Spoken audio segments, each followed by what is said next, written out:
Hey folks, this is Rhykker with the Diablo 4 Season 8 class tier list. If you're wondering what class to play this season, this video should help you out. Now, we'll clarify that every class can do all the content in the game with the right builds, and maxroll.gg, once the season launches, will have updated build guides for every class. Completing your season journey, taking on Torment 4 content, getting all your glyphs leveled up, because now in Season 8 you only need to do a pit level 50 to eventually rank up all your glyphs to 100.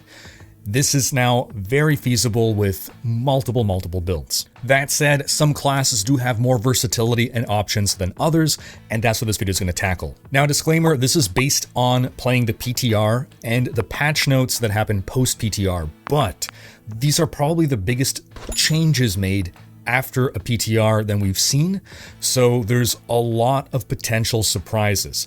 And season after season, we've continued to see surprises emerge, generally due to unforeseen interactions or bugs or unexpected things happening.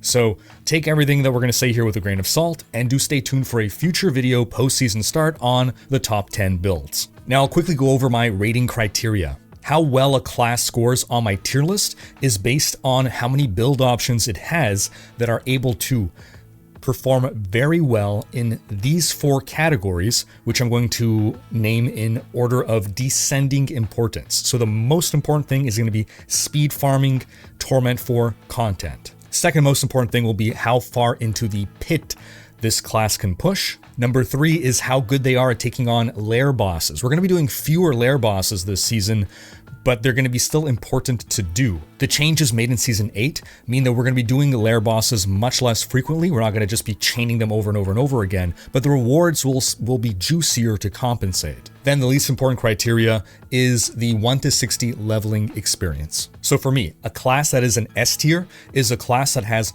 multiple build options that excel in each of these 4 categories. So let's get things started in the C tier.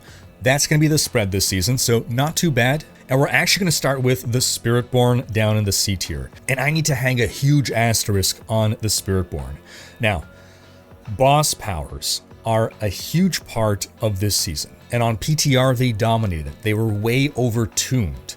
Our builds were defined by boss powers. Now, as per the patch notes, a lot of those boss powers got heavily nerfed. They'll still be good, but nowhere near as good as they were on PTR. Also, a lot of changes have been made to the Spiritborn, so it is possible that the Spiritborn is going to rocket up this tier list once we actually get boots on the ground. Spiritborn in C tier is a conservative placement. There is a possibility, I don't think it's a strong possibility, but there's a possibility, again, that maybe Spiritborn's gonna have some of the strongest builds, but I would rather under-promise than over-promise. For leveling 1 to 60, the Stinger build, the Quill Volley build, excellent options. For speed farming, Spiritborn will be really good. Quill Volley, Crushing Hand, Evade, all gonna be excellent builds at just crushing general Torment 4 content. But when we look at bossing, Spiritborn not looking to be the best class out there. Quill Volley and Touch of Death probably going to be the best options, and things get even worse for pushing higher into the pit. A lot of build options, but it's looking like they may not stack up against some of the stronger classes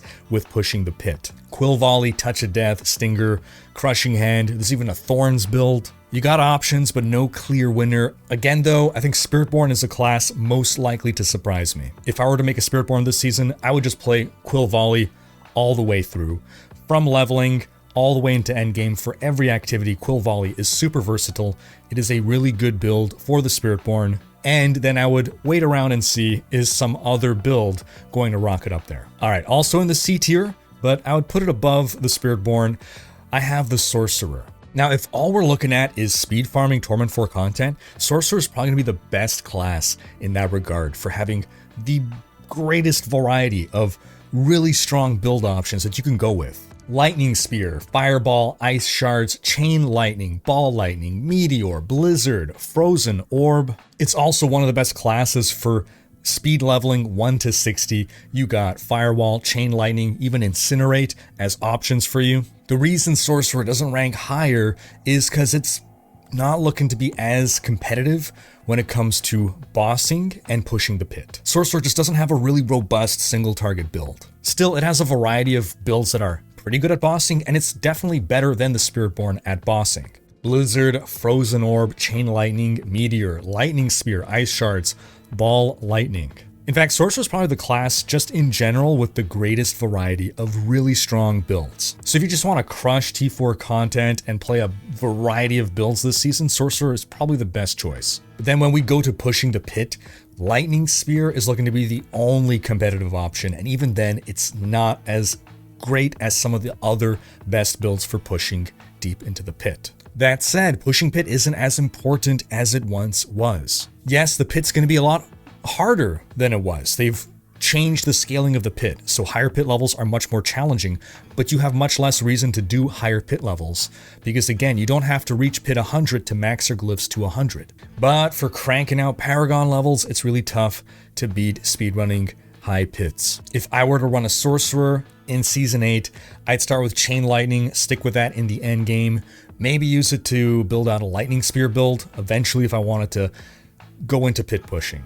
All right, that moves us up into the B tier where we have the Druid. And this is another asterisk here because the Druid is being hard carried by the Cataclysm build. Now, the issue with Cataclysm is that to play it to its max capacity requires a very complex skill rotation that if you just spam your buttons mindlessly, you're not going to be anywhere near your max damage potential versus if you understand how to play the build and always nail its execution. That said, the payoff is tremendous because Cataclysm, when played well, can push very deep into the pit. It deletes bosses, and it's also great for speed farming. That said, even when not played optimally, it's still a very good build. Now, for leveling 1 to 60, Druid is still the weakest class. It's going to be the slowest. It's not so bad though, because it's continued to get buffs early game. It needed them, but it's still going to lag a little bit behind. It's just that it won't feel nearly as bad as it did in the past. Pulverize and Lightning Storm are your best leveling options. Both those skills also perform pretty okay in speed farming in the end game. Also the Boulder build, Shred, Hurricane, Stone Burst, all good options. For bossing, if you're not running Cataclysm, you can go with Landslide, Boulder, even Companion, Stone Burst, also an option. And for pushing Pit, again, if you're not going with Cataclysm, you can settle for a Boulder, a Companion, a Landslide, or a Hurricane. If I were going Druid in Season 8, I would start with either Pulverize or Lightning Storm and then build into Cataclysm. All right, that takes us into the A tier where we have the Rogue. Fair warning, Rogue is being hard carried by the Death Trap build this season. For bossing or for pushing the pit, Death Trap is really what you want to be going with. Death Trap will be the best Rogue build by far, and it's also going to be really good at speed farming, so Death Trap is kind of the end-all be-all for the Rogue. We're actually seeing a lot less variety for the Rogue this season than we've seen historically. For speed farming, you could also go with Shadow Step or Dance of Knives. And Rogue remains really good at leveling. Dance of Knives, Flurry, or Barrage, but really Dance of Knives is the big winner. If I would play a Rogue this season, I would start with Dance of Knives and build my way into Death Trap. The devs did hint at Poison Trap, hopefully being a really good build as well. We'll keep our eye out for it. All right, that takes us now into the S tier. Obviously, we have the Barbarian and the Necromancer. We're going to start with the Barbarian because I do think the Necro is probably going to be the best class. But both these classes have, again, multiple builds that'll perform excellently in all aspects of endgame. So for the Barbarian, you're going to level either with Hammer of the Ancients or Upheaval, both excellent. Then for speed farming, Whirlwind got a big buff. Whirlwind's going to do excellently in Torment 4 now. Earthquake actually got a significant nerf from last season, but it was so strong that it's likely still going to be a top build. And then Rupture is also a speed farming option. For bossing, Whirlwind and Earthquake should still be great. And we also actually have Mighty Throw is going to be the best, probably going to be the best bossing option, the best single target damage for the Barbarian. And then for pushing the pit, again, Whirlwind and Earthquake likely to dominate here. Probably going to be Earthquake over Whirlwind. Whirlwind historically has had scaling issues. And overall, Barbarian is the one class that is maybe going to be overestimated here.